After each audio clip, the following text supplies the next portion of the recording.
À quoi ça sert d'avoir une chaîne YouTube si on poste rien dessus? Et à quoi ça sert de poster des vidéos sur sa chaîne YouTube si on sait qu'on va se la faire dégommer dans peu de temps?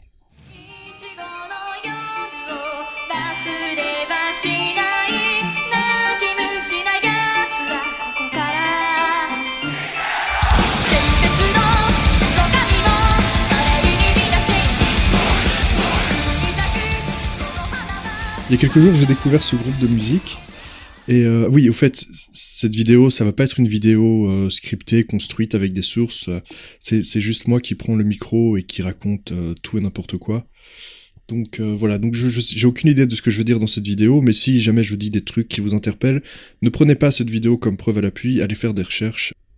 Il y a quelques jours, j'ai découvert ce groupe de musique. C'est marrant parce que c'est un mélange de deux styles musicaux. Le K-pop, enfin pour moi c'est de la musique de petite fille, quoi. C'est le genre de truc qui m'agace très vite et je supporte pas les chorégraphies, le côté gnangnan. ça me refile soit le cancer, soit le diabète. Et puis le métal, donc c'est un mélangeant de ça et du métal. Et je suis pas un grand fan de métal à la base, même si je peux apprécier parfois la puissance ou le grandiose de certaines musiques, de certains riffs. Mais putain, ouais, j'ai découvert ce groupe de musique il y a quelques jours. Et ça m'a fait un bien fou. C'est con parce que... En fait, ça m'a redonné envie de faire du sport. Tout simplement. Et j'écoute 2 ou 3 de leur musique en boucle comme un gros malade, en faisant des pompes et des abdos, alors que ça faisait longtemps que j'avais plus vraiment fait du sport, quoi.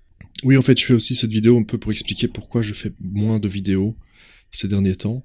Bah, je vais commencer par ça, plutôt. YouTube, là, pour le moment, c'est la purge, la grosse purge. Il y a beaucoup des youtubeurs que j'apprécie, dont un que je vous ai présenté d'ailleurs sur la Suède, Angry Foreigner. Sa chaîne a été supprimée, et puis on lui a rendu sa chaîne, mais c'est quand même, ça doit être une angoisse terrible pour lui. Cette chaîne, c'est toute sa vie, et pas mal d'autres aussi, en une très courte période. Je vais pas les citer là, mais il y en a beaucoup des youtubeurs que j'aime bien, enfin en tout cas que j'apprécie pour leur diversité d'opinions, même si je suis pas toujours d'accord avec eux. De toute façon, je suis jamais d'accord totalement avec qui que ce soit. Mais c'est assez flippant. C'est assez flippant, c'est assez angoissant. Et je crois que je vais devoir poster mes vidéos sur BitChute et faire des vidéos plus édulcorées pour YouTube. Un problème déjà, c'est qu'en fait j'ai un ordi tellement vieux. Il fonctionne bien hein, pourtant, je trouve. Il s'en sort bien, mais j'arrive pas à visionner des vidéos sur BitChute. Quand je suis sur BitChute, ça bug totalement.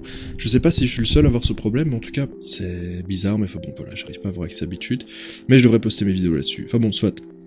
Voilà, il y a ça qui m'angoisse. Donc, je poste pas de vidéos, ouais, mais ça veut pas dire que j'en fais pas. Je suis complètement obsédé, en fait, par le travail que j'essaie de faire sur YouTube.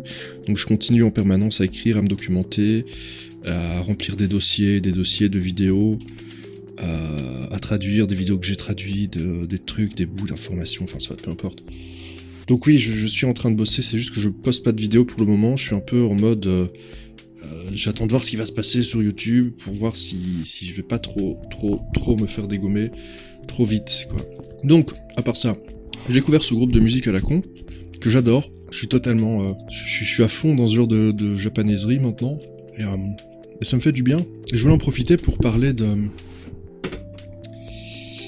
Comment aborder ce sujet, putain.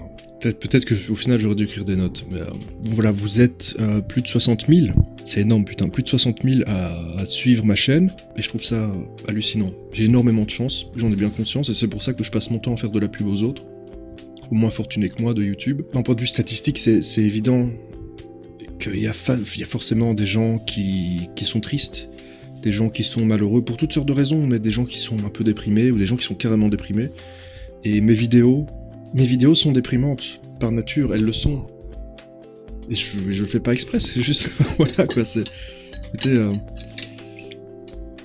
Et parfois je me dis... Et bon, qu'il y ait des gens déprimés, ça j'y peux rien. Qu'il y ait des gens qui soient déprimés, qui dépriment encore plus à cause de mes vidéos, eh ben ça non plus, j'y peux rien. Les gens font ce qu'ils veulent de mes vidéos, mais ça m'empêche pas quand même d'avoir...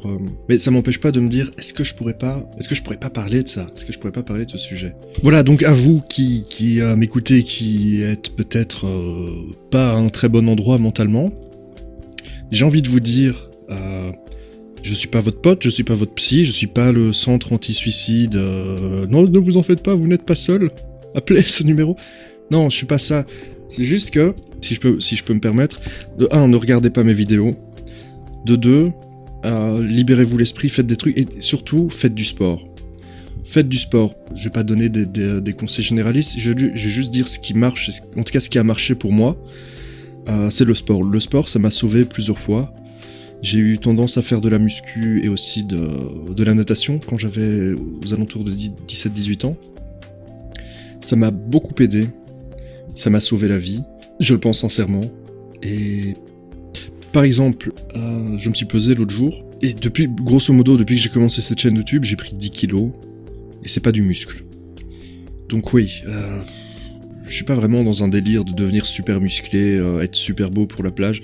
Je suis pas à fond dans un délire narcissique, même si quand tu fais de la muscu, tu finis un peu par être obsédé par les gains de muscles et éventuellement la perte de graisse. Mais ça, c'est pas un problème. Je veux dire, il faut pas écouter les gens qui vous disent oui, non, la musculation, c'est un truc de trou du cul ou je sais pas quoi. Non, écoutez pas les gens, écoutez... J'ai failli dire écoutez votre corps, mais non, justement. En tout cas, si vous avez encore jamais fait de muscu, n'écoutez pas votre corps, vous commencez. Au début, vous allez avoir super mal, même si vous faites des mouvements avec des poids très faibles. Vous faites des séries, vous faites des mouvements, vous faites des trucs. Votre corps va vous dire ouf, non, c'est pas pour moi ça. Il faut persévérer. Enfin, il faut prendre des pauses de 2-3 jours entre chaque séance, mais il faut persévérer et petit à petit, très vite, en fait, tu peux. J'ai failli dire devenir accro au sport, c'est un très mauvais choix de mots parce que c'est très mal connoté, le mot accro, enfin addiction, mais devenir accro au sport, dans une mesure raisonnable, c'est vraiment quelque chose de bien, parce que c'est pas juste développer son corps pour développer son corps. Quand t'es dans une période où tu fais du sport, tu dors mieux, tu réfléchis mieux, tu respires mieux. Moi qui fume comme un pompier, quand je fais du sport, je fume moins, beaucoup moins. Tu manges mieux, tu manges naturellement mieux, tu te sens moins tiré par les crasses, ton esprit filtre plus facilement les trucs dégueulasses et les met de côté et garde plus facilement les trucs positifs. Donc en fait, ouais, le sport te met, malgré toi, dans une disposition propice au bonheur, ou en tout cas à accepter le bonheur, alors que à l'inverse, la dépression te met dans des mauvaises dispositions, dans des dispositions qui te poussent, qui te donnent envie de rester chez toi, de rester enfermé, de même s'il fait beau dehors, t'as juste envie de fermer les volets, si t'as des volets, ou de fermer les rideaux, si t'as des rideaux. Je sais pas ce que je raconte, mais enfin bon, voilà, je pense que les gens des gens qui vont pas très bien, et comme j'ai dit tantôt, il y a fatalement des gens dans les 60 000 personnes qui me suivent qui vont pas bien. Je pense que les gens qui vont pas bien peuvent me comprendre, et en tout cas, si vous n'avez jamais essayé le sport, c'est pas un remède miracle, ça marche pas dès la première séance, peu importe le sport que vous faites, mais vraiment, si vous vous accrochez, putain, ça sauve des vies. Ça a sauvé la mienne plus d'une fois. Voilà. Donc oui, j'ai parlé de l'angoisse de lâcher des vidéos sur YouTube qui vont mener ma chaîne à sa perte, à sa suppression. J'ai parlé de faire du sport, c'est chouette ça. Cette musique, mais putain, merde, c'est con, mais c'est grâce à une musique de ce groupe de K-pop metal, musique qui s'appelle Distortion. Vous pouvez vous foutre de ma gueule dans les commentaires en me disant que c'est de la merde, j'en ai rien à foutre. Je m'en tape complètement. Je vais continuer à l'écouter en boucle en faisant des pompes et des abdos. Parce que ça me fait du bien, voilà. Et aussi un truc marrant, j'écoutais cette musique, je regardais en dessous dans les commentaires, et il y avait un mec qui disait, qui racontait son histoire personnelle, et il disait, oui, la première fois que j'ai entendu cette musique, j'étais en prison, et je suis devenu amoureux de ce groupe, et ces musiques m'ont beaucoup aidé pendant la période la plus sombre de ma vie. Et pour quelqu'un qui va bien ou quelqu'un qui aime pas cette musique peut trouver ça ridicule, mais j'ai compris ce qu'il voulait dire, quoi. Parce que moi aussi, je sais pas, je suis pas emprisonné, je veux dire, j'ai encore toutes mes libertés, mais je me sens en prison pour plein de raisons.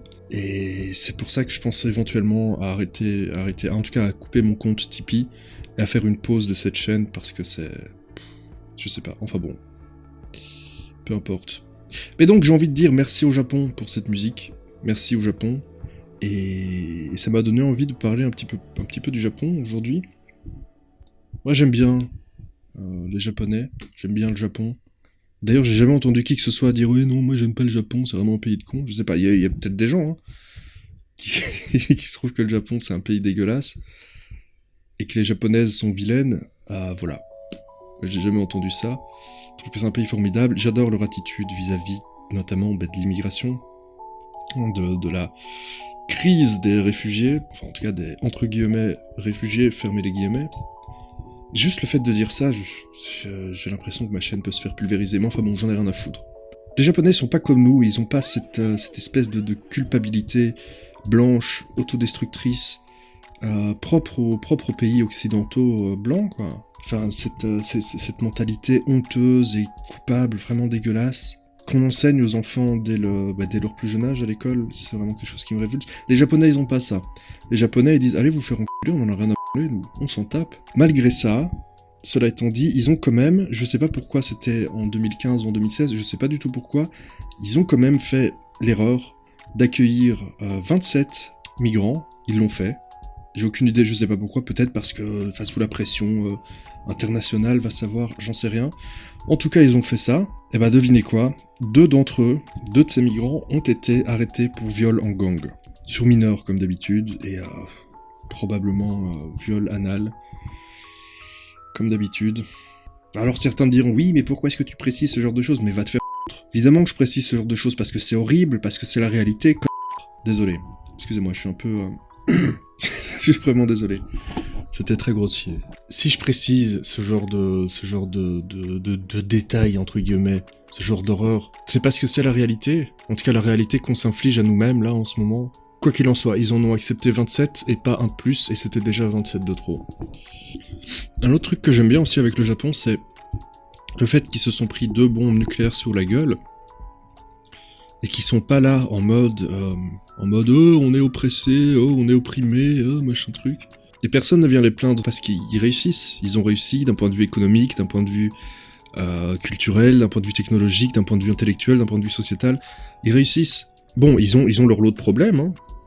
Ils ont des problèmes qui leur sont propres. Et contrairement aux idées reçues, le Japon, c'est pas les champions en termes de suicide. Je suis allé regarder les statistiques. La Belgique est au-dessus du Japon. Bon, c'est vrai que la Corée du Sud est particulièrement touchée par le suicide. Mais ça, je pense que c'est lié au système éducatif qui est très, très poussé, où la culture de l'excellence est poussée à son extrême et que ça met une pression incroyable sur les jeunes adultes. Je pense que c'est malsain, mais bon. Là, je parle pas de la Corée du Sud, mais du Japon. Ouais, non, c'est cette idée reçue qu'on a sur les Japonais qui se suicident parce que la pression morale et sociale... Ouais, ben non, ta gueule, la Belgique, moi, c'est mon pays. On est avant eux, en termes de suicide. Donc le Japon, ils se sont pris 2 bombes sur la gueule. Atroce. C'est un truc qui m'a toujours fasciné, ça. Hiroshima et Nagasaki. Je sais pas si c'est dû à des documents confidentiels américains qui ont été déclassifiés et donc qu'on a révélé ça au grand jour, ou bien si c'est tout simplement les historiens qui se sont mis petit à petit d'accord pour dire que, en fait, les 2 bombes étaient absolument pas nécessaires, même pas une, que de toute façon, que les Américains savaient très bien que le Japon allait capituler, et que en fait, ils avaient juste très très envie de tester leurs bombes. Ils avaient envie de tester ça, ils avaient envie de voir les effets, ou plutôt les ravages, sur le corps humain. Et ouais, j'avais vu plusieurs docus, dont un où c'était assez dur à regarder. Tu avais des gens qui témoignaient, qui étaient là, sur place, au moment où c'est arrivé, qui ont survécu. Enfin, tu vois, c'est des gens qui avaient plus de 90 ans, qui étaient toujours en vie, mais qui avaient parfois une partie du visage brûlé à cause des radiations. Parce que quand on est exposé à des radiations trop fortes, la peau brûle, et donc ça donne un aspect fondu, quoi, tu vois. Donc t'avais des vieillards japonais, dont un qui m'a beaucoup marqué, un vieillard japonais d'une 90aine d'années, qui était, son visage était à moitié fondu, et donc il expliquait comment ça s'était passé pour lui, comment il avait vu toute sa famille mourir. Et puis, le seul moment où il s'est mis à pleurer, et putain, c'est pas facile de voir une personne de 90 ans pleurer, il disait que les Américains sont venus quelques mois après pour étudier les effets sur le corps humain, et donc qu'il l'avait pris comme cobaye, et que c'était un moment très humiliant dans sa vie, que ça l'avait profondément marqué, au point de se mettre à pleurer face caméra, où il disait qu'il l'avait mis à poil et qu'il l'avait fait rentrer dans une pièce froide, où il y avait une quinzaine de scientifiques qui étaient venus l'ausculter, mais vraiment sans le ménager, tu vois, vraiment comme pire qu'un animal, quoi. Et c'était assez dur. Sans parler de la réaction du gouvernement japonais vis-à-vis des 2 bombes qui sont tombées sur Hiroshima et puis Nagasaki, le gouvernement japonais a nié ça pendant tout un temps. Les médias japonais n'en ont pas parlé, ils n'avaient pas le droit d'en parler, donc tout le Japon continuait de tourner comme si rien ne s'était passé. Un petit peu comme pour Cologne, comme pour les viols de Cologne, ici. Le Japon continuait de tourner tout à fait normalement, et il n'y avait aucune aide tactique qui était venue mettre en place tout ce que les militaires sont venus faire, c'était prendre tous les cadavres et les mettre dans des trous pour éviter qu'il y ait des maladies qui se propagent, et après ils sont partis aussi secs. Donc en gros, c'était camoufler un petit peu superficiellement le désastre total, mais pas apporter d'aide logistique d'un point de vue de la nourriture. Il y avait énormément d'orphelins après les bombardements, et les orphelins... j'ai vu des photos, t'avais vraiment des petits bonshommes, quoi, de 3 à 4 ans, et les gens disaient qu'on les retrouvait morts avec des cailloux dans le ventre parce qu'ils avaient tellement faim qu'ils bouffaient des cailloux, quoi. Et donc t'avais des sortes de soupes populaires, enfin des gens qui s'organisaient pour essayer de nourrir tous ces gosses, mais qu'il n'y avait jamais assez de bouffe, et comme les gens aux alentours n'étaient pas au courant de ça, il n'y avait pas d'aide officielle, d'aide concrète et efficace qui pouvait s'organiser. Pareil pour Tchernobyl. Après qu'un des réacteurs de Tchernobyl entre en fusion, le gouvernement ils ont réglé la situation sur le terrain pour empêcher que le noyau ne démolisse toute la planète ou je sais pas trop quoi. Donc en gros, ils ont scellé plus ou moins le bazar, et tous les gens qui ont eu la charge de sceller le truc sont morts dans l'atroce souffrance en quelques heures ou quelques jours. Mais après ça, ils ont vaguement évacué les alentours, mais ils ont continué, comme si de rien n'était, comme s'il n'y avait aucun problème. Donc d'un point de vue des radiations, tous les gens qui habitaient dans les alentours de Tchernobyl ne savaient absolument pas qu'ils étaient en train de se prendre des doses de radiation 30 000 fois supérieures, soir et matin. Mais le gouvernement n'a jamais vraiment avoué, il me semble. D'ailleurs, ça me fait penser à une blague russe qui date des années 80, du coup. C'est le mec qui habite à Tchernobyl et qui va demander au gouvernement: dites, j'ai une question, voilà, moi dans mon jardin, je fais pousser des pommes, est-ce que c'est dangereux pour moi de les manger et de les faire manger à mes enfants? Et tu as le gouvernement qui lui répond: non, il n'y a vraiment aucun problème, vos pommes, vous pouvez les manger, elles sont tout à fait saines. Par contre, le trognon, il faut l'enterrer à 3 mètres de profondeur et le mettre dans une chape de béton. Et voilà, ça c'était pour la petite blague russe. Oui, quand je pense à ça, je peux pas m'empêcher de penser aux viols de Cologne qui ont été tués officiellement pendant... Enfin, on n'en a pas parlé. On n'en a pas parlé pendant 4 longs jours. En fait, c'est vraiment ce qui a déclenché chez moi l'envie de faire cette chaîne. Plus que l'envie, enfin, je sais pas. Certains vont se foutre de ma gueule, j'en ai rien à branler. Le sens du devoir. Et vraiment, au sens noble du terme, pas au sens je me prends pour un sauveur. Je me prends pas du tout pour un sauveur. Je me prends pour un type complètement foireux, mais quand j'ai vu ce qui s'est passé à Cologne et quand j'ai vu la réaction des médias, j'ai pas pu. Je me suis dit, mais enfin, c'est pas possible. C'est pas possible, là, ils vont vraiment trop loin. Ils ont causé ça, et maintenant ils taisent ça. Exactement comme ils ont tué Tchernobyl, comme le gouvernement a tué Tchernobyl, comme le gouvernement japonais a tué Nagasaki et Hiroshima, par peur d'aveu d'échec, par peur de contredire sa narrative de grandeur, ou bien dans notre cas actuel, de contredire une narrative misérabiliste, tiers-mondiste, humaniste et totalement autodestructrice. Une sorte d'empathie pathologique vraiment une sorte de xénophilie, d'islamophilie qui rend complètement aveugle à la réalité. Ils ont causé Cologne avec leur propagande de merde. Et puis, une fois que Cologne est arrivé, ils ont fermé leur gueule pendant 4 jours jusqu'à ce que finalement, ils l'admettent à demi-mot parce que, grâce aux médias alternatifs qui relayaient ça. Moi, je me souviens, à cette époque-là, j'étais super intéressé par... j'étais à fond sur Internet, dans les médias alternatifs, je regardais vraiment ce qui se passait à gauche, à droite, j'étais en train d'ouvrir les yeux sur plein de trucs. Et quand j'ai vu le décalage entre tout va bien, y a pas de problème, c'était le nouvel an, amusez-vous bien, dans les médias traditionnels, dans les médias mainstream, et le contraste radical entre ça et entre la putain de réalité de ce qui s'est passé à Cologne, Moi, ça m'a... Voilà. Avant de faire cette chaîne YouTube, j'avais des projets de vie. Oui, j'avais des projets de vie. Bon, je vais pas dire ce que c'est, parce que c'est personnel. Mais j'avais l'intention de faire des trucs que je peux plus, quoi. Maintenant, je considère ça comme superficiel, je considère ça comme tellement secondaire que ça vaut même pas la peine. Enfin si, bah, vous savez quoi, je vais vous le dire, moi je voulais faire du cinéma, je voulais être réalisateur, j'étais passionné par le cinéma, j'étais quelqu'un de passionné par la technique, je pouvais regarder un film 4-5 fois, l'analyser, le regarder sans le son pour vraiment comprendre la manière dont c'est tourné, le rythme, les trucs. Donc tu imagines regarder un film sans le son. Ça peut te faire chier, sauf si tu es passionné par la technique et que tu as vraiment envie de faire ça comme métier.